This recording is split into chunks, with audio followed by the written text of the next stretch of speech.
नमस्कार मित्रों, जिजाऊ रसोई में आप सबका स्वागत है। आज मैं बना रही हूँ चिवड़ा दिवाली के लिए। तो मैं 1 किलो चिवड़े की सामग्री बताती हूँ आपको। मैंने पतला पोहा ले लिया है 1 किलो, पतला वाला। ये दालियाँ ले ली है, भुंजे हुए चने की रहती दालियाँ अच्छे साफ कर ली हैं।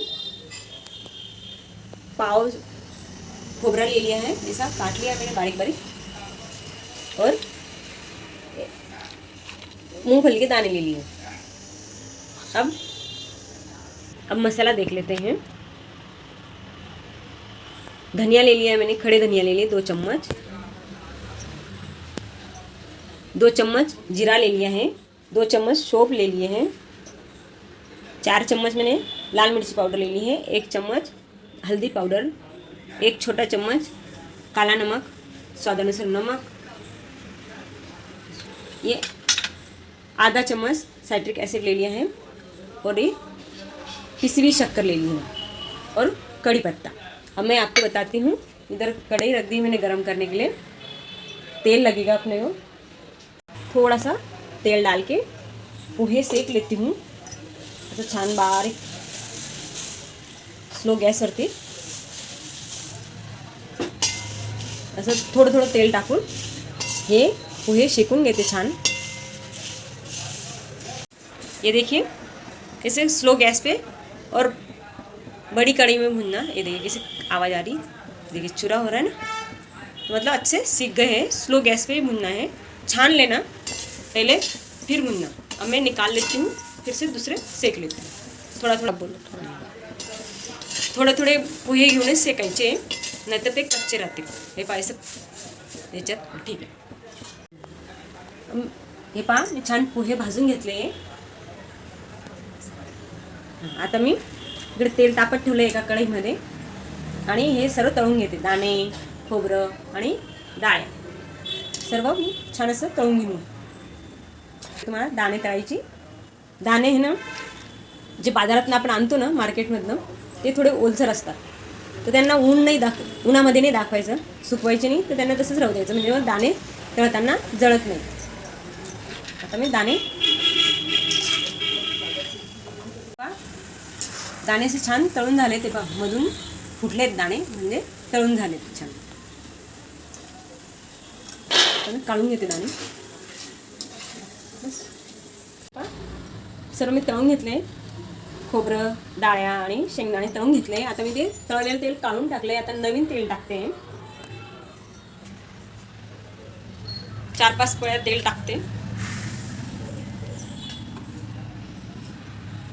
ते टाकू 4 पळ्या तेल टाकले। आता मी याच्यात हे जे मसाले आहेत आपले, धणे आणि सौंफ हलकेसे दरदरे कुटून घेतले। हे कढीपत्ता आहे ठेवून। चल तेल तापलंय, आधी पाहून घ्यायचं तेल तापलंय की। जिरं चांगलं फुटतंय। हे पहा आता मी जिरं टाकून देते। ही सौंफ आणि धणे टाकून देते।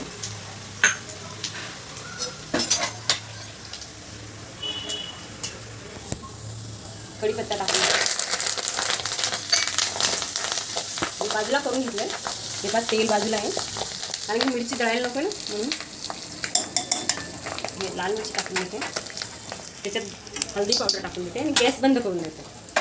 हे पहा आता मी छान कढीपत्ता तळून घेते तेलामध्ये।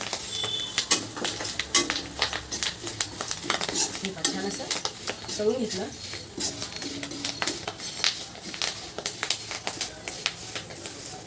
पोहेंवरती टाकून देते आणि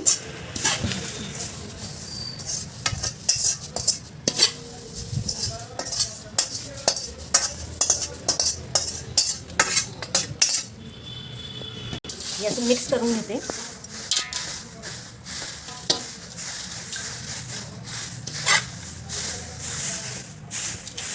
हाताने मिक्स करून घेते।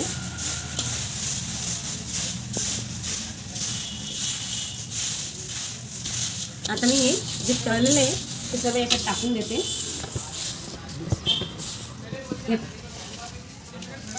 बारीक चुरून छान कडक झालेले ते पण तेल ह्यासाठी कमी टाकलं आहे कारण की आपण हे तळलेलं आहे ना सर्व वस्तू, असं बारीक चुरून टाकून देतो.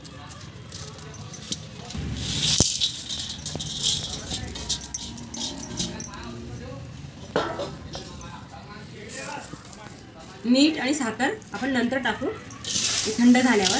नंतर मग काय साखर आणि मीठ पाणी सोडून देईन गरम गरम जर टाकलं तर.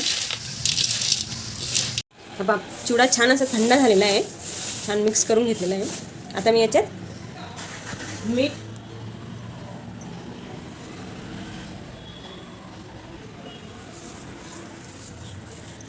स्वादानुसार मीठ टाकते.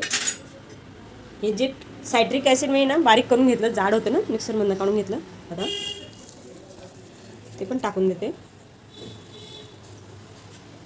काला नमक 1 चम्मच होतं ते पण टाकून देते. साखर बारीक दळलेली,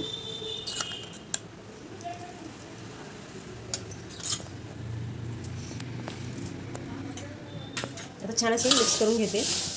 आणि मसाला ॲड करायचा आहे, तर मी आता गंगवालचा मसाला आहे थोडासा तो ॲड करते.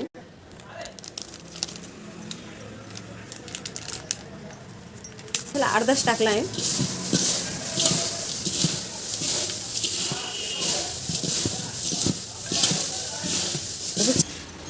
आजचा आपला हा चिवडा तयार आहे 1 किलोचा. आवडला असेल तर लाईक करा, शेअर करा, सबस्क्राईब करा. थँक्यू.